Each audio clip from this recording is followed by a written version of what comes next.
ॐ नमो भगवते वासुदेवाय। ॐ नमो भगवते वासुदेवाय। नारायणं नमस्कृत्यं नरं चैव नरोत्तमं देवीं सरस्वतीं व्यासं ततो जयामुदीरये। नष्टप्रायेषु अभद्रेषु नित्यं भागवत सेवया भगवती उत्तमश्लोके भक्तिर्भवती नष्टकी। कृष्णाय वासुदेवाय देवकी नन्दनाय च नन्दगोपकुमाराय गोविन्दाय नमो नमः। ॐ अज्ञानतिमिरन्धस्य ज्ञानाञ्जनशलाकया चक्षुरुन्मिलितं येन तस्मै श्रीगुरुवे नमः। श्रीचैतन्यमनोभीष्टं स्थापितं येन भूतले स्वयं रूपः कदा मह्यं ददाति स्वपदान्तिकं। वन्देऽहं श्रीगुरु श्रीयुतपदकमलं श्रीगुरून् वैष्णवांश्च श्रीरूपं साग्रजातं सहगण रघुनाथान्वितं तं सजीवं सावद्वैतं सावधूतं परिजनसहितं कृष्णचैतन्यदेवं श्रीराधाकृष्णपादान् सहगणललिता श्रीविशाखान्वितांश्च नमो विष्णुपादाय कृष्णपृष्ठाय भूतले श्रीमदे भक्तिवेदांत स्वामिनिति नामिने। नमस्ते सारस्वती देवै गौरवाणी प्रचारिणे निर्विशेष शून्यवादी पाश्चात्य देश तारिणे। नमो महावदन्याय कृष्ण प्रेम प्रदायते कृष्णाय कृष्ण चैतन्य नामने गौरत्विषे नमः। पंचात्वतं कृष्णं भक्तरूप स्वरूपकं भक्तावतारं भक्ताख्यं नमामि भक्त शक्तिकम्। जय श्री कृष्ण चैतन्य प्रभु नित्यानंद श्री अद्वैत गदाधर शिवासादि गौर भक्त वृंद। हरे कृष्णा कृष्णा कृष्णा हरे हरे हरे राम राम राम हरे हरे। वाञ्छाकल्पतरुभ्यश्च कृपा सिन्धुभ्य एव च पतितानां पावनेभ्यो वैष्णव्यो नमो नमः। अनंत कोटि वैष्णव वृंद की जय। परम पूज्य गुरुदेव भक्ति सिद्धार्थ स्वामी गुरु महाराज की जय। जगत गुरु शिल प्रभुपाद की जय। निताय निताय और प्रेमानंदे हरि हरि बोल। नीलाचल निवासाय नित्याय परमात्मने बलभद्र सुभद्राभ्यां जगन्नाथाय ते नमः। श्री श्री जगन्नाथ बलदेव सुभद्रा महारानी प्रभु सुदर्शन की जय। जगन्नाथपुरी धाम की जय। पुरुषोत्तम क्षेत्र धाम की जय। शंख क्षेत्र धाम की जय।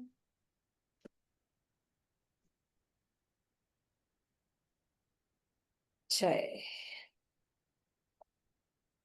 जय आप सभी के। जय इस वर्चुअल माध्यम की। जय आप सब अलग अलग जिलों से पधारे हुए राज्यों से पधारे हुए भक्त वृंदों की। आप सबके कारण ये अवसर मिला है, गुरु कृपा हुई है कि हम जगन्नाथ जी की इस रथ यात्रा फेस्टिवल को इस माध्यम से आनंद लें और मनाएं। तो कहीं ना कहीं आप हम सभी जुड़े हुए हैं इस रथ यात्रा स्पेशल आनंद उत्सव के साथ। धन्यवाद है सूरज प्रभु जी का जो हम सब के लिए इस वाणी को रिकॉर्ड कर रहे हैं, लोड कर रहे हैं और फिर अपलोड कर रहे हैं। तो थैंक यू सो मच सूरज प्रभु जी। आप अपनी व्यस्त दिनचर्या से समय निकालते हैं और यहाँ पर हम सबके लिए आते हैं। Thank you. और आज जहां प्रवेश करने वाले हमने बहुत सारे जगन्नाथ जी के ऐसे प्रिय भक्तों की कथा सुनी जिसको सुन करके हृदय इतना आनंद से भर गया कि भगवान आपने हम सब के लिए वो कार्य किए हैं जहां पर ना जात है, ना पात है, ना ऊंच है, ना नीच है, कुछ भी नहीं है। केवल यहाँ पर है तो भक्त और भगवान और उनके बीच का प्रेम यानी माधुर्य भक्ति। भगवान ने सारी चीजें बताई, सारी चीजें बताई। अभी तो हमने भगवान के अनंत भक्तों की कथा नहीं सुनी, कुछ ही भक्तों की कथा सुनी है। लेकिन आज हम एक विशेष चीज पर चर्चा करते हैं ताकि आप लोग को भी आनंद आएगा। आप लोग सोचेंगे नहीं तो माता जी रोज बस दो भक्तों की कथा सुनाती हैं और निकल लेती हैं और हो गया बोले काम खत्म। तो नहीं, आज हम कुछ स्पेशल चर्चा करते हैं जगन्नाथ जी के साथ में। और ये स्पेशल जब चर्चाएं करेंगे तो हम इन्हीं के बीच में कई सारी कथाओं का भी आनंद लेंगे। लेकिन इस विशेष चर्चा ये होगी कि हम पूरी धाम में जाएं तो कैसे पूरी धाम को जाने। जगन्नाथपुरी के बारे में तो जाना। हरे कृष्णा। सबको प्रणाम। हरे कृष्णा, दंडवत प्रणाम मैया। जगन्नाथपुरी धाम को तो जाना, मंदिर को भी थोड़ा सा जानने का प्रयास किया, जगन्नाथ जी के विग्रहों को समझने का थोड़ा सा प्रयास किया, जो हमारे लिए अचिंत भेदाभेद है, समझना बिल्कुल मुश्किल है, लेकिन फिर भी प्रयास किया। संबंध भी देख लिए, नवकलेवर लीला देख ली, स्नान पूर्णिमा मना लिया। अब आते हैं इसी पूरी क्षेत्र के आसपास को जानने का प्रयास करते हैं कि यदि हम पूरी क्षेत्र में जब पूरी मंदिर में यानी श्री मंदिर पहुंच करके श्री वेदी पर श्री विग्रह के दर्शन कर लिए हैं तो क्या इसके बाद पूरी यात्रा पूर्ण हो गई या और भी कुछ बाकी है। तो पिक्चर अभी बाकी है भक्तों। तो भक्तों, आज की जिस कथा में जिस फिल्म में प्रवेश करेंगे वो है श्री क्षेत्र के वो विशेष स्थल जहां पर हम सभी भक्तों को जाकर दर्शन करना चाहिए। और इनका संबंध जगन्नाथ जी से कैसा है या इनका संबंध जगन्नाथ जी से ही क्यों है, ये भी हम जानने का प्रयास करेंगे। तो आज हम बात करेंगे जगन्नाथ जी के श्री क्षेत्र के पंच शक्तियों की, पंच शिवा की, पंच तीर्थ की, और साथ बात करेंगे वहां की अष्ट शक्ति देवी मंदिरों की। तो ये बड़ा लंबा टॉपिक है तो शायद एक दिन में नहीं हो पाएगा, तो हम जो बचेगा शेष भाग हम कल भाग 2 में कंप्लीट करेंगे। तो सबसे पहले हम इन जो चार मुख्य चीजें हैं उन पर चर्चा करेंगे कि हम क्या क्या कर सकते हैं और कैसे इनको समझने का प्रयास कर सकते हैं। तो सबसे पहले इस श्री क्षेत्र की, इस पुरुषोत्तम क्षेत्र की, इस शंख क्षेत्र की, इस नीलाचल धाम की, इस पूरी धाम की 5 अद्भुत शक्तियों की चर्चा करते हैं कि कौन सी वो शक्तियां हैं, पंच शक्तियां जो इस पूरे श्री क्षेत्र पर अपना वर्चस्व जमाए रखी हुई है। या हम ये कहें कि क्यों इनकी ही वजह से ही ये श्री क्षेत्र है। तो सबसे पहले आते हैं यहाँ पर हमारे स्वयं नीलांचल धाम से पधारे हमारे नील माधव, अर्थात हमारे जगन्नाथ जी। ब्रह्मा जी के 100 दिन होते हैं, हम सभी जानते हैं। तो मैं आपको बहुत डेप्थ में नहीं बताऊंगी, एकदम शॉर्टकट में बताती हूँ। तो भगवान ब्रह्मा जी का जो प्रथम जीवात्मा है उनका 50 दिन पूरा हो चुका है। यानी पहले वाले 50 दिनों में नील माधव के रूप में भगवान जन्म लेते हैं, प्रगट्य होता है, जन्म नहीं लेते, क्षमा। भगवान का प्रागट्य होता है नील माधव के रूप में। अब ब्रह्मा जी का चल रहा है 51वां दिन। तो ये इस 91 दिन से 100 दिनों तक भगवान इस धराधाम पर भक्तों को जगन्नाथ स्वरूप में दर्शन देते हैं। बस इतना जानिए। फिर कल्प चतुर्युग की चर्चा करेंगे हम गौरांग महाप्रभु के साथ। ठीक है। तो समझ लीजिए हमारे पर विशेष कृपा है कि हमने ब्रह्मा जी के 91वें वर्ष में प्रवेश किया है, जहां स्वयं जगन्नाथ जी अभी तक आने वाले वर्षों में, आने वाले कल्पों में स्वयं जगन्नाथ स्वरूप में दर्शन देंगे। ठीक है। तो पहली शक्ति है स्वयं जगन्नाथ जी जो प्रागट्य है, दारू ब्रह्म के रूप में आए हैं। और इन ये ही वो एक ईश्वर है जो साक्षात इस धराधाम पर हम सबके लिए उपस्थित हैं, अनंत लीलाएं करते हैं। ठीक है। दूसरे हैं उन्हीं के भाई, या ये कहें उनके बड़े भाई कहें, छोटे भाई कहें, उनके सेवक कहें, उनके अंतरंग साथी कहें, तो वो है बलराम जी, अनंत शेष, लक्ष्मण जी जो स्वयं अनंत शेष के रूप में आए हुए हैं। तो इस प्रकार से बलराम जी हैं। तीसरी है उनकी शक्ति जो महामाया का विस्तार है योग माया यानी स्वयं सुभद्रा मैया, जो श्रीमती राधा रानी का विस्तार स्वरूप है।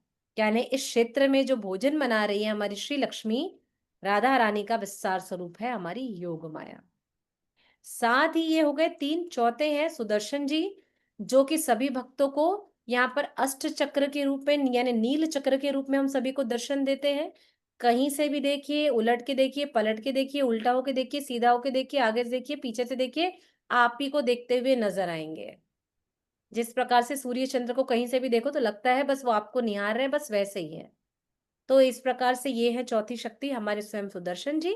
और पांचवे हैं भगवान के स्वयं उत्सव विग्रह मदन मोहन उत्सव, श्री मदन मोहन उत्सव विग्रह।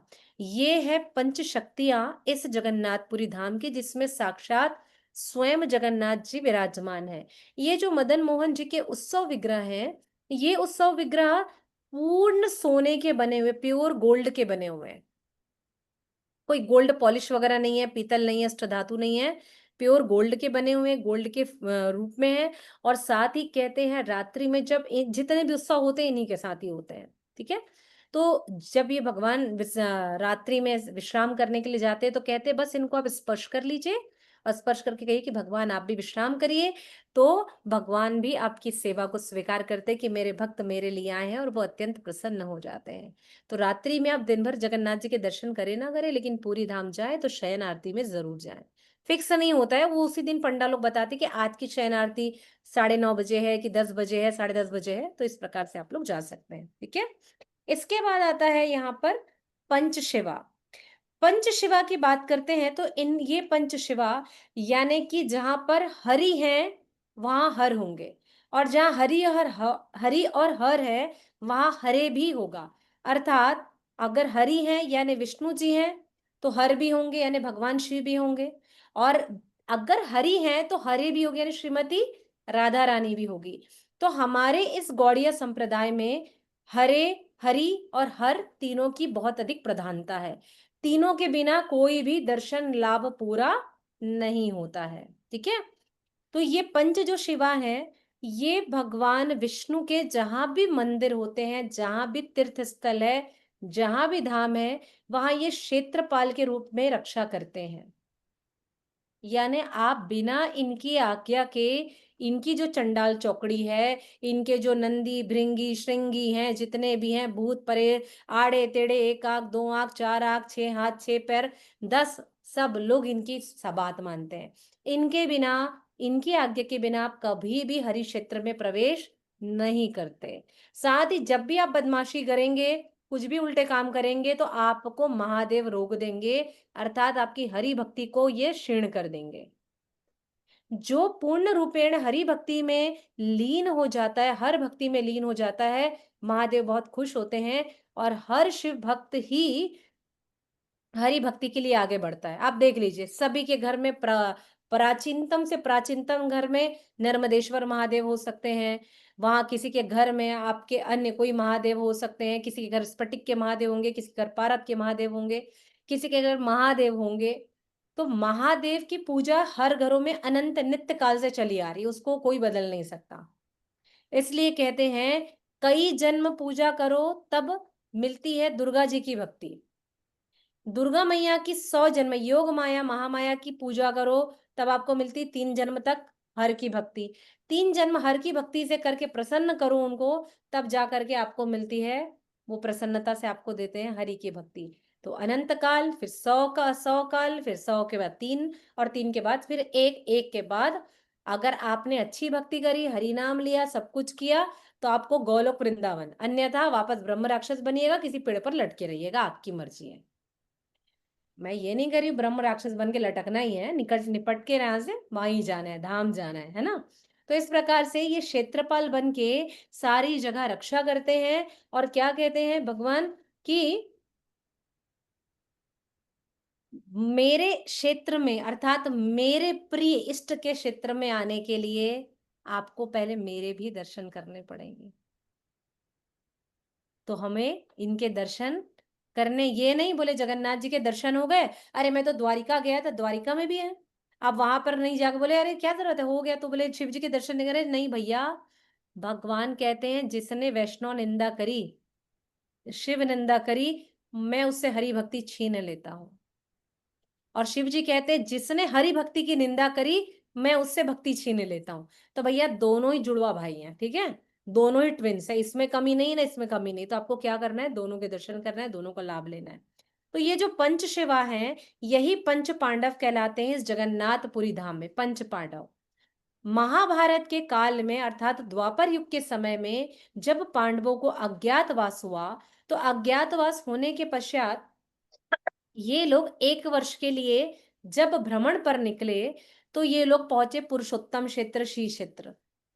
और जगन्नाथपुरी के इस क्षेत्र से इन्होंने पांचों दिशा पर, 10 दिशाएं होती है, 5 दिशाओं में 5 कोने पर इन्होंने 5 शिव मंदिर स्थापित किए।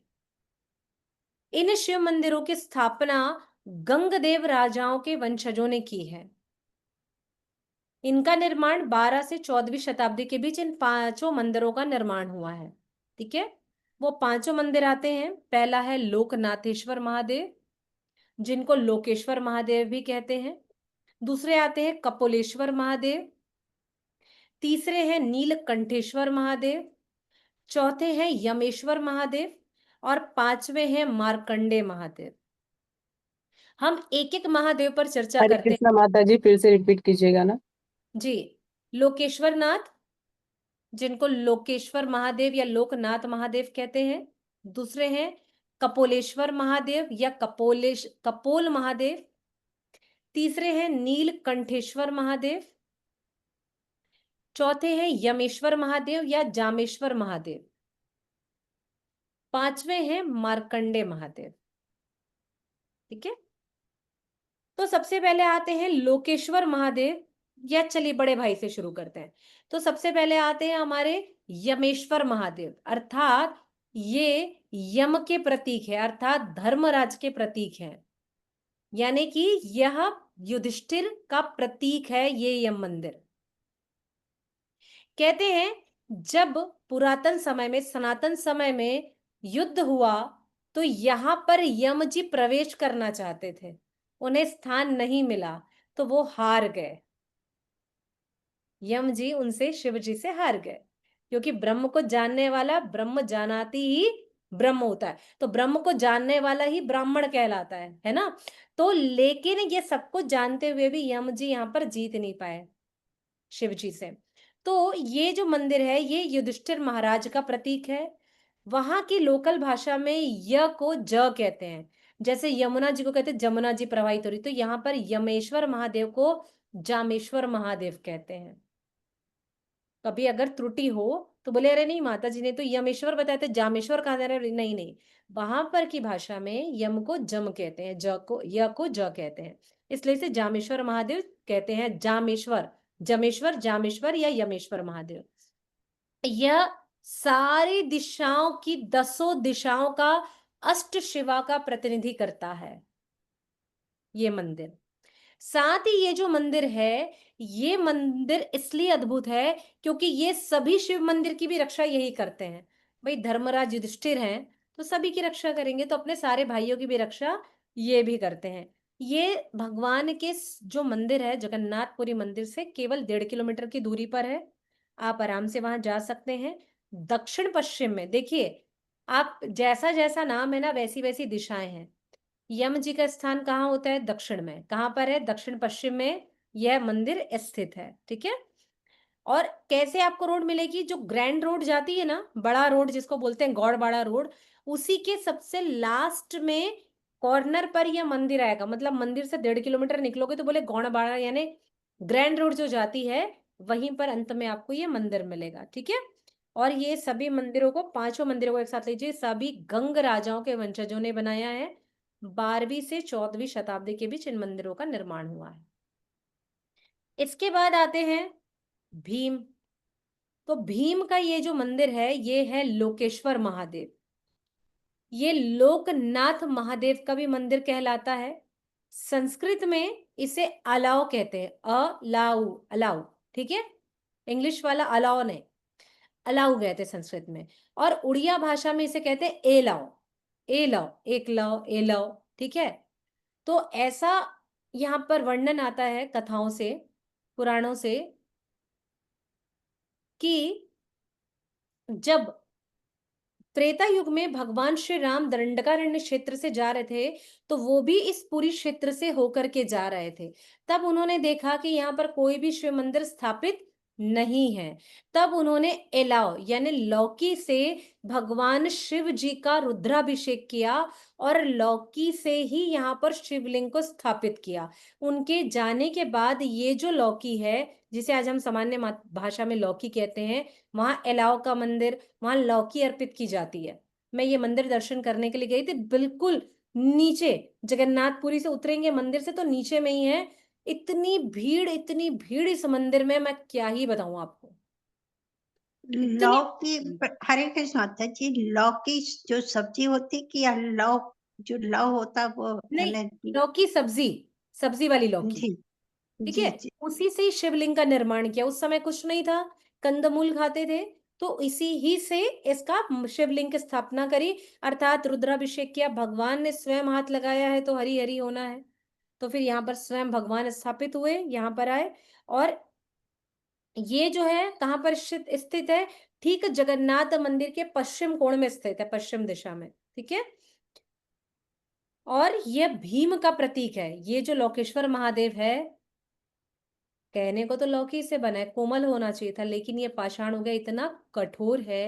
कहते हैं कि इस मंदिर में भीम जी ने आकर के सेवा करी, फिर बाद में इसे यहाँ पर, इसलिए भीम के प्रतीक रूप में इसे जाना जाता है। और इस मंदिर की विशेष बात बताएं आपको कि ये मंदिर वर्ष भर ढका रहता है। किससे? जल से भरा रहता है ये मंदिर। महाशिवरात्रि से ठीक 3 दिन पहले आती है एकादशी, जिसे शायद पंकुश एकादशी या पंका एकादशी ऐसा कुछ कहते हैं, मेरे ध्यान से उतर रहा है। तो उस पंकुश माता जी। पंकुश ना, यस। तो पंकुश एकादशी के दिन अपने आप इस मंदिर का यानी इस महादेव के अंदर का पानी साफ हो जाता है। और महाशिवरात्रि के दिन स्वयं लोकेश्वर महादेव दर्शन देते हैं। और भक्तों का तांता इस प्रकार लगा रहता है कि पहली बार वर्ष में कोई एक ही बार इस शिव मंदिर में जल चढ़ा सकता है। चढ़ाते तो रोज भी हैं, जाता किधर है किसी को नहीं पता। तो इस प्रकार से छोटा सा, बहुत छोटा सा ऐसे नीचे दबा हुआ है ये शिवलिंग। हम गए थे, बड़ी मुश्किल से 7-8 घंटे की मशक्कत के बाद हमें थोड़ी सी झलक मिली है। हम गए थे तो पानी से ढका हुआ था, और तो बहुत दर्शन नहीं कर पाए थे, लेकिन भीड़ इतनी की वो लगता है ना ऐसे धक्का मुक्की, तो बस पहुंच गए धाम, ऐसा रहा। तो इस प्रकार से यह मंदिर है हमारा लोकेश्वर महादेव का। इसके बाद आता है यहाँ पर अर्जुन का मंदिर तीसरे नंबर पर। बताइए कौन सा मंदिर होगा ये, कौन सा शिवलिंग होगा? ये है मार्कंडेय महादेव का मंदिर। तो ये मार्कंडेय जो मंदिर है, ये अर्जुन के, मैंने यहाँ पर आकर के सेवा करी थी, ये उनका प्रतिनात्मक मंदिर है। साथ ही यह मंदिर से 1.5 किलोमीटर की दूरी पर स्थित है। ये पूर्व दिशा में है। क्यों? ये विष्णु तत्व का मंदिर है, जहां पर स्वयं ऋषभ के रूप में यहाँ पर भगवान उपस्थित हैं। साथ ही यह 12वीं शताब्दी में ये भी बना हुआ है मंदिर। और ये कहाँ पर है, ये कैसे मिलेगा आपको? यदि आप इस मंदिर में जाएंगे दर्शन करने, मार्कंडे मंदिर में, तो ये ब्रह्मगिरी वाली जो रोड है ना, पर अलारनाथ जाएंगे, उस रोड से आपको 1.5 किलोमीटर उसी रोड को पकड़ना है, ब्रह्मगिरी मंदिर जाने वाली, अलारनाथ जाने वाली रोड पर। तो अलारनाथ जाने वाली जो सीधी रोड, ग्रैंड रोड जाती है, ठीक 1.5 किलोमीटर के बाद में आपको उल्टे हाथ तरफ मिलेगा मंदिर, आपको मार्कंडे मंदिर। यहीं पर है मार्कंडे सरोवर, जो पंच तीर्थों में से एक है मार्कंडे सरोवर, ठीक है। इसके बाद आता है, हरे हरे कृष्णा माता जी। जी माता जी, मार्कंडे महादेव जो है, ये ऐसा 20 से 5 पार्ट में डिवाइड है ना? जी, पंचशिवा के जैसे ये दिखते हैं ये, हाँ। बिल्कुल। थैंक यू माता जी। तो ये इस प्रकार से ये मार्कंडे सरोवर है। इसके बाद आते हैं कौन सा? सहदेव का मंदिर। ये है सहदेव का मंदिर, नीलकंठेश्वर महादेव। नीलकंठेश्वर महादेव जो है, ये स्वयं इंद्रद्युम्न तालाब से जुड़ा हुआ है। पंच तीर्थों में से दूसरा तीर्थ इंद्रद्युम्न सरोवर। और ये जो है नीलकंठेश्वर महादेव इंद्रद्युम्न तालाब के बिल्कुल दाईं ओर स्थित है। ये भी मंदिर से, जगन्नाथपुरी धाम से 1.5 किलोमीटर दूर स्थित है। ये गुंडीचा मंदिर और इंद्रद्युम्न तालाब के बीच में ये मंदिर आपको पड़ेगा। मतलब बिल्कुल ये गुंडीचा मंदिर है, ये गुंडीचा मंदिर है, यहाँ से थोड़ा सा आगे जाएंगे इंद्रद्युम्न तालाब है, और यही इंद्रद्युम्न तालाब से थोड़ा सा साइड में आपका नीलकंठेश्वर महादेव है। तो यहाँ पर जाना चाहिए, जहाँ पर रोड एंड होती है, सड़क खत्म होती है, वहीं पर आपको नीलकंठेश्वर महादेव के दर्शन हो जाएंगे। इसके बाद आता है कपिलेश्वर महादेव। ये जो है ये आपका दक्षिण पश्चिम दिशा में स्थित है। ये सहदेव को इंगित कर, नकुल को इंगित करता है। नकुल ने यहाँ पर आकर के सेवा करी थी, ये उनको रिप्रेजेंट करता है। ये मणिकर्णिका मार्ग में पड़ता है, और साथ ही यहाँ यहीं पर स्थित है मणिकर्णिका घाट भी है। ठीक है, तो इस प्रकार से ये पंच शिवा के हमें दर्शन करने चाहिए जब भी हम पूरी धाम में गए। जगन्नाथ जी के दर्शन हो गए, तो अब क्या करना है, पंच शक्तियों के दर्शन सबसे पहले हो गए, अब आना है पंच शिवा के दर्शन किए। पंच शिवा के दर्शन करने के बाद में हमको कहाँ पहुंचना है, हम जाते हैं पंच हनुमान, जिन्हें पंच सखा कहते हैं। ठीक है, तो पंच सखा ये जो हैं, हम अगर पंच हनुमान की बात करें तो इनमें से बहुतों ने जानते भी होंगे, दर्शन भी आप लोगों ने किए होंगे। तो इनमें से आते हैं कनपट्टी हनुमान, दूसरे आते हैं बेड़ी हनुमान, तीसरे आते हैं तपस्वी हनुमान, चौथे आते हैं आपके बरगी हनुमान, और पांचवे आते हैं पंचमुखी हनुमान। ठीक है, अगर हम कनपट्टी हनुमान की बात करते हैं तो जगन्नाथ जी तो जगन्नाथ जी हैं, है कि नहीं है। तो ये जो हनुमान है हमारे, ये बड़े ही चंचल। आप सोचिए कि क्यों इनको कनपट्टी हनुमान का नाम दिया गया होगा। क्या इनका संबंध कान से है? हाँ भाई, इनका संबंध कान से ही है। अब जगन्नाथपुरी धाम में हम सभी जानते हैं कि महोदधि की जो आवाज है वो मंदिर के भीतर प्रवेश नहीं करती है। यानी एक पैर इधर रखिए, एक पैर अंदर रखिए, एक पैर बाहर रखिए, इक्वली बाहर आवाज आएगी, अंदर बिल्कुल शांति। क्यों? क्योंकि रक्षा कर रहा है ये कनपट्टी हनुमान। जब जगन्नाथ जी यहाँ पर आ गए, तो जगन्नाथ जी जब रात्रि में विश्राम करते थे, और जब बड़ श्रृंगार होने के बाद ये रास लीला करने के लिए जाते थे वृंदावन धाम, तो ऐसा होता था कि इस सागर का इतना शोर आता था, इतना शोर आता था कि जगन्नाथ जी की विश्राम ही नहीं हो पाता था। तो उन्होंने आदेश दिया, बुलाया हनुमान जी को, बोले हनुमान मैं आपको एक सेवा दे रहा हूं, आज्ञा। क्योंकि इस धराधाम में कौन है भगवान के जाने बाद? केवल एक चिरंजीवी उस समय जो थे, स्वयं हनुमान जी। तो बोले आप तो अभी धराधाम में रहोगे ही। राम जी ने कहा क्यों? क्योंकि जब तक हरि कथा है तब तक हनुमान जी भी हैं। तो जहां जहां राम कथा होगी वहां वहां पर हनुमान जी भी होंगे। तो बोले आप तो इस धराधाम में हो ही, तो आपको मेरी सहायता करनी पड़ेगी। बोले जैसी आज्ञा भगवान, बताइए क्या करना है। तो बोले आपको क्या करना है, रात्रि में जब मैं विश्राम करूं तो आपको यहाँ कान लगाकर रखना है। तो जो बाहर की दीवार है मेघदूत दीवार, ठीक है, तो बाहर में दो दीवारें हैं। जगन्नाथपुरी में दो दीवारें, एक 16 फीट की है कूर्म दीवार, उसके बाद आती है मेघदूत दीवार। तो ये जो बाहर वाली दीवार है ना, ये वहां पर कान टिकाकर खड़े रहते हैं। इनको बोलते हैं कनपट्टी हनुमान। और आवाज भीतर आई ना हनुमान, तो हम आपको यहाँ बांध देंगे। बोले नहीं, आज्ञा, बिल्कुल आज्ञा में। तो हमारे हनुमान जी जगन्नाथ जी के आज्ञा को मानते हुए वहीं पर महोदधि के पास में ही हनुमान जी का मंदिर है, कनपट्टी हनुमान का।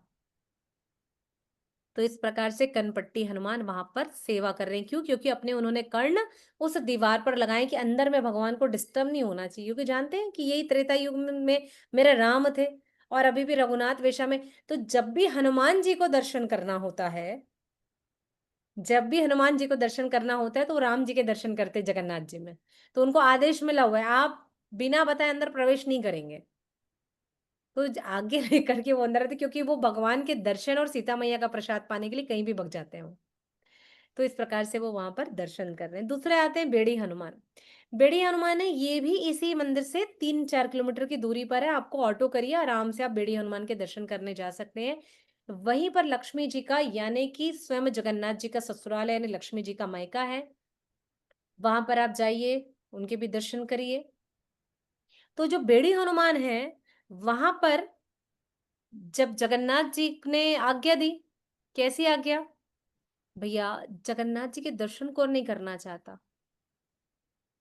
बोले जब अवसर मिले तब धाम में प्रवेश कर जाएं। बोले बस और चाहिए क्या हमें? तो समुद्र देवता को भी बड़ी इच्छा होती थी, मैं तो जा ही नहीं पाता हूँ जगन्नाथ जी के दर्शन करने। तो जब भी मन करता, समुद्र देवता एक लहर लगाते और सीधा पूरी दाम जलमग्न कर देते। जगन्नाथ जी के दर्शन करते, जाके उनके चरणों को भी प्रणाम करते और वापस। पूरा मंदिर बालू बालू हो जाता, पूरा गांव जलमग्न हो जाता। फिर जगन्नाथ जी बाहर आते, अरे भाई आप ऐसे काहे करते हैं? ससुर जी छोड़ो, ससुर जी अब जी तो छोड़ो, पर ससुर जी हैं कि जिद ही नहीं छोड़ते थे, लगे रहते थे अपने में ही। फिर मन करता फिर ही आ जाते। तब फिर भगवान ने फिर हनुमान जी को आदेश दिया, हनुमान जी अब मेरी आज्ञा का पालन करिए। बोले आप? बोले बताइए करना क्या है? बोले आपको समुद्र देवता की आपकी निगरानी करनी है, गलती से भी ये मेरे मंदिर में प्रवेश नहीं करना चाहिए। बोले बिल्कुल आज्ञा का पालन ऐसे ही होगा। वहां वो बैठ गए किनारे में, दरिया किनारे, और लग गए राम राम राम राम राम राम राम राम राम राम राम राम राम जी का ध्यान कर रहे थे। और ध्यान करते करते सीता मैया की रसोई से आ गई खुशबू। अब यहाँ हनुमान जी को क्या खाने को मिलता था? वही खिचड़ी, वही मीठा भाव। बोले मैं थक गया हूँ यही यही खा के भैया, यही दालमा, यही भात, यही मीठा, मेरे को नहीं खाना। मेरी मैया सीता ने भैया जबरदस्त भोग लगाया, मेरे को खुशबू आ गई।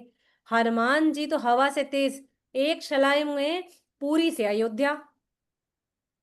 वहां जैसी पहुंचे अयोध्या, भर पेट खा रहे हैं, इधर समुद्र देवता ने मौके पर चौका मारा और वापस अंदर पूरी जगन्नाथ जी के दर्शन करने। ओ भाई, आते तक तो पूरी क्षेत्र जलमग्न। ये क्या हुआ? जैसे ही आए, अरे बाबा ये क्या हुआ? जगन्नाथ जी नाराज, ये क्या किया? बोले हनुमान जी आपने? बोले वो माता सीता ने रसोई बनाई थी, मुझे बहुत तेज भूख लगी थी, आप ये मीठा मीठा खाते हैं, मुझे अच्छा स्वादिष्ट 56 भोग खाने का मन हो रहा था। मैया ने बस अभी ही राम जी को पवाया था, मेरे आराध्य को पवाया था, राघवेंद्र सरकार को, मैं पाने चलाया। जगन्नाथ जी सर पकड़ के बैठ गए। बोले बाबा, ये तो मेरा जीना ही हराम कर देंगे। भगवान ने तुरंत उन्हें जंजीर से बांधा और बोला अब आप यहाँ से कहीं नहीं जाओगे। तो वहां पर हनुमान जी जंजीर से बंधे हुए हैं, बेड़ियों से बंधे हुए हैं, और आज से आपको यहाँ पर 56 भोग पवाया जाएगा। तो बेड़ी हनुमान में भगवान को 56 भोग पवाया जाता है। आप लोग जाए तो वहां कहते हैं कि उस बेड़ी हनुमान ने, जब जगन्नाथ जी ने उन्हें बेड़ियों से बांध दिया, उसके बाद कभी भी महोदधि इस जगन्नाथपुरी के भीतर कभी भी उन्होंने प्रवेश नहीं किया, और आज्ञा दी कि आपको जगन्नाथपुरी से कम कुछ किलोमीटर पीछे होना पड़ेगा। तो महोदधि भी उस आज्ञा को मानकर समुद्र देवता थोड़ा पीछे हुए। बोले आपको दर्शन करना है तो मैं वर्ष में 2 बार बाहर आऊंगा, स्नान पूर्णिमा के दिन और रथ यात्रा के दिन, तो आप मेरे दर्शन कर सकते हैं, लेकिन उसके पहले आपको नहीं आना है। इसलिए जगन्नाथ जी के रथ में भी कपि जी हमेशा विराजमान होते हैं। और बलराम जी के रथ में कौन होते हैं? स्वयं हरिहर होते हैं, शिव जी विराजमान होते हैं, रुद्र विराजमान होते हैं। इस प्रकार से। और जगन्नाथ जी को कौन सा पाठ सुनाया जाता है? यमन पाठ इन्हें सुनाते हैं, इन्हें रुद्र पाठ सुनाते हैं। तो इस प्रकार से ये है हमारे बेड़ी हनुमान। तो उसके बांधने के बाद जगन्नाथ बेड़ी हनुमान जग प्रसिद्ध हो गए। कनपट्टी हनुमान और बेड़ी हनुमान। तीसरे आ गए तपस्वी हनुमान। ओ भाई, ये तो तपस्वी हनुमान है। ध्यान लगा लिए तो बस ध्यान लगा लिए। जब ये ध्यान लगा करके बैठे तपस्वी हनुमान, ध्यान लगाने के बाद इनके पास सुदर्शन जी को हो गया था एक्चुअल में अहंकार। उनको लगता था मैं ही जगन्नाथ जी का सबसे प्रिय सेवक हूं, और मैं ही भगवान की इस आज्ञा को मान सकता हूँ, और मेरे अलावा कोई भी ऐसा दूत नहीं है जो इनकी सेवा को तत्क्षण तत्पर कर सकता है। ये बात जगन्नाथ जी को समझ में आ गई कि भैया सुदर्शन जी को हो गया है अहंकार। तो बोले अभी तो अहंकार को तो भंग करना पड़ेगा भैया। कौन जगन्नाथ? कौन? जो दंभ अहंकार मद मत्सर्य लोभ काम क्रोध का हरण कर ले। तो उनके प्रिय भक्त है, निज सेवक है, उसको कैसे छोड़ देते हैं? तो बोले ठीक है। तो फिर जगन्नाथ जी ने आज्ञा दी, सुदर्शन जी जाइए, तो बोले बुला करके लाइए। तो बोले थोड़े हनुमान जी को मुझे कुछ काम है। तो ठीक है। सुदर्शन जी दौड़ते हुए बिल्कुल हवा की तेज रफ्तार से गए और जाकर के हनुमान जी को बोले कि आपको जगन्नाथ जी बुला रहे हैं। जगन्नाथ जी बुला रहे, बोलिए उनको थोड़ी देर बोलिए, रुकेंगे, मैं आ रहा हूँ। ध्यान लगाकर बैठे थे, राम राम राम राम राम राम राम राम, ध्यान में लीन हनुमान जी वापस आए। बोले भगवान, हनुमान जी ने आपको कहा है वेट करिए, थोड़ी देर में आता हूँ। बोले अच्छा, उन्होंने ऐसा कह दिया? बोले जी। क्या कर रहे थे? बोले ध्यान में लीन थे। बोले अच्छा, तो अभी कैसे किया जाए? बोले एक बार और जाइए, बोल करके आइए। बोले मैंने याद किया है, बुलाया, कुछ जरूरी काम है। फिर आए सुदर्शन जी। बोले आपको तत्क्षण याद किया, बुला रहे हैं। बोले हाँ, आ रहे हैं हम, आप चलिए, हम पहुंच रहे हैं। कह दिया, बोले ऐसा ठीक है। इसके बाद तब भी हनुमान जी नहीं आए, क्योंकि तो राम जी का ध्यान लगाए थे। उसके पश्चात वहां तीसरी बार फिर सुदर्शन जी बुलाने के लिए आए। तो बोले अब सुदर्शन जा रहे हो ना बुलाने के लिए, तो उनसे कहना राघवेंद्र सरकार ने याद किया है, राम जी ने बुलाया है। बस राम जी ने बुलाया है बोले, और हनुमान जी तत्क्षण यहां आ गए। और क्या किया? सुदर्शन जी को पकड़ा और अपने दांत में दबा लिया, अपने दांत में दबा लिया, और दांत में दबा करके पहुंच गए जगन्नाथ जी के पास। और जगन्नाथ जी वहां स्वयं उन्हें रघुनाथ रूप में दर्शन दे रहे हैं। तो बोले, अब आ गए। बोले अरे आप यहाँ पर? सुदर्शन जी ढूंढ रहे, कहाँ है, कहाँ है, कहाँ है? अरे सुदर्शन कहाँ है? सुदर्शन जी बोलते मैं यहाँ हूँ। अरे कहाँ हो, दिख नहीं रहे हो, कहाँ हो आप? बोले ये हनुमान ने मुझे अपने जबड़े में दबाए रखा हुआ है। बोले क्यों? अरे मैं इनसे तेज था। बोले ये मेरे राम के ध्यान में मुझे डिस्टर्ब कर रहा था, मेरा ध्यान भंग कर रहा था। तो हनुमान जी ने सुदर्शन को अपने जबड़े में दबा लिया, और जब वो हनुमान सुदर्शन जी को ऐसे निकाला, सुदर्शन जी को, और तो सुदर्शन पूरा शरीर दुख गया। ओ भाई, अगली बार ऐसा मत करना। ऐसे सुदर्शन जी आकर के खड़े हुए और उनको झटक करके खड़े कर दिया। बोले खड़े हो जाओ। राम जी की एक राम के का कहते हैं ना, राम काज करने को आतुर। तो राम का नाम लेने मां से तपस्वी हनुमान भगवान की सेवा में तत्क्षण वो प्रकट हो गए। लेकिन सुदर्शन जी ने आके उनकी तपस्या भंग करी, और वो सोचते थे कि जगन गरुण जी की सबसे ज्यादा तेज मैं हूं, लेकिन गरुण जी से यानी सॉरी सुदर्शन जी से भी तेज कौन है? स्वयं हनुमान जी। क्यों? वो तो वायु पुत्र है। तो उनकी चाल सुदर्शन जी से भी तेज हुई, और वो भगवान की सेवा में आ गए। और उसके बाद वापस तपस्वी हनुमान वहां जाकर के वापस ध्यान लीन हो गए। किसके? भगवान स्वयं के, राम जी के। तो इस प्रकार से एक तपस्वी हनुमान है, उनके दर्शन करने चाहिए। उसके बाद आते पंचमुखी हनुमान। हमने कल उनकी भी कथा सुनी कि कैसे पंचमुखी हनुमान तुलसी चौरा के पास भार्गवी नदी, जहां पर तुलसीदास जी थे, वहीं पर है ये पंचमुखी हनुमान, जहां पंचमुखों के रूप में हनुमान जी ने दर्शन दिया है। तो ये है एक पंचमुखी हनुमान। और इसी महोदधि के उल्टी दिशा की ओर में है दरिया हनुमान। कहते हैं जब महाराष्ट्र के दरियाई लोगों ने क्या बोलना चाहिए उनको, जो घुसपैठ करते हैं ना, आकर के घुड़सवार लोग आकर के पुरी में कब्जा कर लेते थे, बहुत परेशान करते थे उड़ीसा वासियों को। तब वहीं पर इस हनुमान जी को स्थापित किया गया उस मार्ग पे। और वहां से जब ये दरिया हनुमान आकर के विराजमान हो गए, तब से महाराष्ट्र की ओर से आने वाले, एक समझ लीजिए, ऐसे लोगों का जो मंदिर में आकर के या पूरी धाम में आकर के आतंक फैलाते थे, उनका आना या उनका आक्रमण पूर्ण रूपेण बंद हो गया। तो इस प्रकार से ये पंच हनुमान जो हैं, पूरे पूरी क्षेत्र की पंच शिवा पंच पांडवों के जैसे रक्षा करते हैं। तो ये है हमारे पंच शक्तियां, ये है हमारे पंच शिवा, और यही है हमारे पंच सखा। इस प्रकार से आज हमने 3 चीजों के बारे में जाना। चौथा आता है पंचतीर्थ। तो पंचतीर्थों में आते हैं इंद्रद्युम्न सरोवर, दूसरा आता है आपका मार्कंडे सरोवर, तीसरा आता है रोहिणी कुंड, चौथा आता है आपका श्वेत गंगा, और पांचवा आता है महोदधि। तो हम रोहिणी कुंड के बारे में क्या जानते हैं कि रोहिणी कुंड मंदिर में स्थित है। मंदिर का वह भाग जिसे हम चक्र तीर्थ के भी नाम से जानते हैं, टेम्पल के भीतर में स्थित है। जब हम मंदिर की परिक्रमा भ्रमण करते हैं तो भ्रमण के समय में आप सभी ने देखा होगा कि वहां पर पंडाल लोग लोटे में जल लेकर खड़े रहते हैं, और उसी रोहिणी कुंड के जल से मदन मोहन के उत्सव विग्रहों को स्नान कराया जाता है, और रोहिणी कुंड का जल सभी भक्तों पर छिड़का जाता है। ये है हमारा रोहिणी कुंड, जो कहां पर स्थित है, मंदिर के भीतर। ठीक है, इसके बारे में 1 मिनट में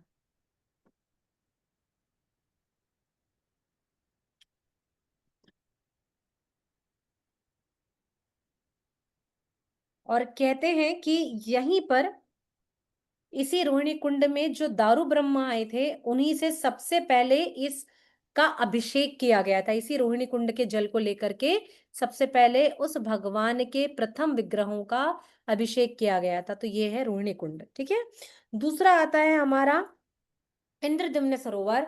तो जब भगवान के विग्रह इस धराधाम पर आने वाले थे, उसी समय आकाशवाणी हुई थी कि हे इंद्रद्युम्न राजा, आप अश्वमेध यज्ञ करिए, और 1000 अश्वमेध यज्ञ करने के पश्चात आप जब लाखों गायों का दान करेंगे, तब यह तीर्थ पूरा हो जाएगा, और आप यहाँ पर फिर साक्षात भगवान प्रकट होंगे।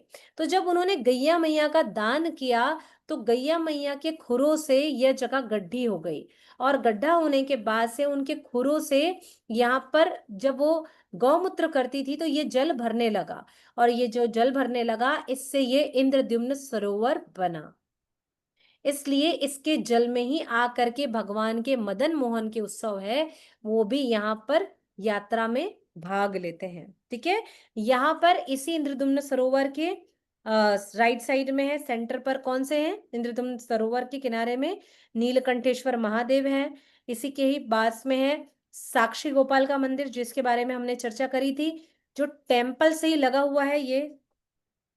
साथ ही यहाँ पर है आपका इंद्रद्युम्न के विग्रह भी है, हमें जरूर जाना चाहिए, इसके दर्शन करना चाहिए। नीलकंठेश्वर महादेव के दर्शन करना चाहिए। इसके पीछे में है छोटा सा श्री मंदिर, साक्षी गोपाल का मंदिर, उसके दर्शन करना चाहिए। एक प्राचीर कुआं है, उसके दर्शन करना चाहिए, उसका जल पीना चाहिए। तो इस प्रकार से यह इंद्रद्युम्न सरोवर है। ठीक है, पहले इसी मंदिर में इंद्रद्युम्न सरोवर से गुंडीचा मार्जन करने के लिए जल भर करके लाते थे, और भगवान के रथ यात्रा से पहले गुंडीचा मंदिर में गुंडीचा मार्जन करने के लिए इस जल को ला करके गुंडीचा मार्जन किया जाता था। फिर उसके बाद जब चैतन्य महाप्रभु आए, तो चैतन्य महाप्रभु के पास टाइम में चैतन्य महाप्रभु इस इंद्रद्युम्न सरोवर में अपने भक्तों के साथ, अपने पार्षदों के साथ यहाँ कई अंतरंग लीलाएं करते थे। तो यहाँ पर वह वसुदेव के साथ, अद्वैताचार्य सार्वभौम रामानंद राय के साथ में कई सारी लीलाएं करते थे। और जिस प्रकार से शेष शैया में अद्वैताचार्य शेष शैया बनते थे, और उसके ऊपर स्वयं चैतन्य महाप्रभु लेट जाते थे, तो इस प्रकार से यहाँ शेष लीला प्रकट करते थे। तो ये वो इंद्रद्युम्न सरोवर है जिसका पास टाइम हमारे श्री श्री चैतन्य महाप्रभु से जुड़ा हुआ है। तो जब भी यहाँ जाए, यहाँ स्नान करना चाहिए। कहते हैं केवल 3 डुबकी लगानी है आपको, 3 डुबकी लगाइए, स्नान करिए। ऐसा नहीं कि वहां शैम्पू ले गए, साबुन ले गए और घस घस के धो रहे हैं, तो बोले पूरा बाल खोल खोल के हीरोइन बन के जाएंगे। ऐसा नहीं करने का है। किसी भी तीर्थ स्थलों में, किसी भी धाम में प्रणाम करिए, दीप अर्पित करिए, भाई भगवान के धाम में भगवान स्वयं आए। केवल 3 डुबकी लगाइए, पूर्ण डुबकी लगाइए, फिर बाहर आइए, वस्त्र चेंज करिए, उसके बाद भगवान के दर्शन करिए, वहां से जल लीजिए नीलकंठेश्वर महादेव को, आप वहां पर स्नान कराइए। तो इस प्रकार से यह जो मंदिर है हमारा इंद्रद्युम्न सरोवर, ये इससे लगा हुआ है। तो दूसरा तीर्थ हो गया हमारा इंद्रद्युम्न सरोवर, पहला हो गया हमारा रोहिणी कुंड। ठीक है, इसके बाद आता है तीसरा है हमारा मार्कंडे सरोवर। तो मार्कंडे सरोवर जो है, यह जो सरोवर है, मार्कंडे ऋषि के द्वारा इस सरोवर को बनाया गया है और यहीं से इसका उद्धार हुआ है। साथ ही यहाँ पर इसके दक्षिण पश्चिम में जो है, दक्षिण पश्चिम में यहाँ पर एक शाही क्षेत्र है, जहां पर राजाओं का आना जाना लगा रहता था, और यहीं पर ही इसी मार्कंडे सरोवर के दक्षिण पश्चिम के भाग में क्या स्थित है, आपका मार्कंडे शिव मंदिर। ठीक है, और यहाँ पर सारी लीलाएं हुई हैं, यहाँ पर अश्वमेध यज्ञ हुआ था, इसलिए इस सरोवर का नाम है। यह मार्कंडे ऋषि ने तपस्या की थी, भगवान को प्रकट किया था, उसके बाद यहाँ पर अर्जुन ने आकर सेवा करी थी। तो इस प्रकार से यह है हमारा तीसरा मार्कंडे सरोवर। चौथा आता है हमारा श्वेत गंगा तालाब। कहते हैं ये जो श्वेत गंगा तालाब है, यह जो नीलाचल धाम जाते हैं ना, अर्थात ये जो पूरी धाम है ना, इसके दक्षिण भाग में स्थित है। और यह कहते हैं जब भगवान का प्रागट्य हुआ था, तो यह श्वेत गंगा भगवान के नख से प्रकट हुई थी। भगवान के नख यहाँ पर पड़े थे, तब यह श्वेत गंगा। ऐसे भी ये जो गंगा है, गंगा मैया है, ये भगवान के विष्णु जी के अग्रभाग से, नख के वहां से अग्रभाग से यह प्रकट हुई है। तो इस प्रकार से आती है यह हमारी श्वेत गंगा। ठीक है, और ये कहाँ पर स्थित है, ये आपको कहाँ जाना पड़ेगा इसके दर्शन करने के लिए? सिंह द्वार और उत्तर का जो स्वर्ग द्वार है, इनके बीच में आपको ये श्वेत गंगा के दर्शन हो जाएंगे। अर्थात ये मुक्तिदायिनी मार्ग के पास स्थित है, मुक्ति मार्ग के पास। तो पुरी जाए ना, तो एक दिन में पुरी नहीं घूमने वाले। लोग बोलते हैं ना हम तो 2 दिन के लिए पुरी जा रहे हैं। अरे भैया, 5 दिन भी घूमोगे तो पुरी के दर्शन नहीं होने वाले, होने ही नहीं वाले। कोई आप 1.5 किलोमीटर भी जाओ, ऑटो करके भी जाओ, तो थोड़ी है कि आपके लिए बोले अरे भैया यहाँ पर गीता मैया आ रही है तो रोड खाली कर दो, ऐसा थोड़ी होने वाला। अरे ट्रैफिक मिलेगा, भक्तों का हुजूम होगा, पंडा लोगों का हुजूम होगा, इतने लोग आ जा रहे होंगे, कैसे तुरंत दर्शन हो जाएंगे? तो समय लगेगा, इसलिए आराम से आइए। पूरी के लिए 1 हफ्ते की छुट्टी लेकर के आइए। 1 दिन 2 दिन तो आपको श्री मंदिर में ही लगेगा, उसके बाद आप लोग दर्शन करिए आगे बढ़ के, है ना। साथ ही यहाँ पर जगन्नाथ जी का एक विग्रह भी है, उनके भी दर्शन करिएगा। और फिर यहाँ से आप निकलेंगे, तब आप ठीक है, यहाँ पर इतना ही है। उसके बाद अंतिम आता है महोदधि। ये महोदधि वही है जो स्वयं, हम बार बार बता रहे हैं कथाओं में कि जो स्वयं लक्ष्मी जी के पिता हैं, स्वयं यह भगवान श्री जगन्नाथ जी के ससुर जी हैं। तीसरा, इसका पास्ट टाइम श्री चैतन्य महाप्रभु से जुड़ता है, श्री हरिदास ठाकुर पाद से जुड़ता है। जब श्री हरिदास ठाकुर पाद ने इस धराधाम से कुल छोड़ करके जब देवलोक में यानी गौलोक में प्रवेश किया, तब स्वयं चैतन्य महाप्रभु ने इनके शरीर को उठाया और वहां ले जाकर के इनकी डुबकी लगाई। तो यह वो महोदधि है। इसलिए महोदधि में प्रवेश करने से पहले आप सभी फोटो निकालिएगा, सब पूरी गए हुए हैं, निकालिएगा और अभी के अभी प्रणाम करिएगा ऐसे क्षीर सागर को, जहां स्वयं भगवान वराह रूप से प्रकट हुए हैं। इस पृथ्वी को जहां से उन्होंने बचाकर निकाला है, यह वही महोदधि है। ये वही महोदधि सागर है जहां से भगवान ने मत्स्य रूप में प्रकट लिया है। यहाँ पर एक प्राचीन, इसी के साइड में एक मत्स्य विग्रह है भगवान का। यहीं पर वराह देव का मंदिर है। यही वह महोदधि है जिसका पास्ट टाइम चैतन्य महाप्रभु से जुड़ता है। चैतन्य महाप्रभु कभी कभी महोदधि को यमुना मैया समझकर डुबकी लगा देते थे, तो मछुआरे इनको पकड़ पकड़ के लेकर के आते थे। एक बार तो ऐसे यष्ट विकार में लीन हो गए कि चैतन्य महाप्रभु को ढूंढ रहे, मिल ही नहीं रहे। बड़ी नौका लगाई गई, भक्त गए, जाल में फंसाया गया, उन्हें खींच कर लाया गया। तब चैतन्य महाप्रभु सब इतना विलाप, करुण विलाप कर रहे हैं कि कहाँ चले गए गौरांग, कहाँ चले गए गौरांग। तो ऐसा यह महोदधि सागर है, जहां प्रवेश करने से पहले, नाचने कूदने से पहले और जब भी जाएं, सात्विक कपड़े पहन करके जाएं, सदाचारी कपड़े पहन करके जाएं। ये फोटो सेशन एरिया नहीं है। आपका मंदिर है, आपको सजाना है, मंदिर दर्शन करने के लिए जा रहे हैं, पूरा ध्यान रखना है। कभी भी जाएं कुछ फालतू चीजें मिले, अर्थात प्लास्टिक मिले, ये मिले, जितनी सफाई बन सकती है उतनी सफाई भी करके अवश्य आइएगा।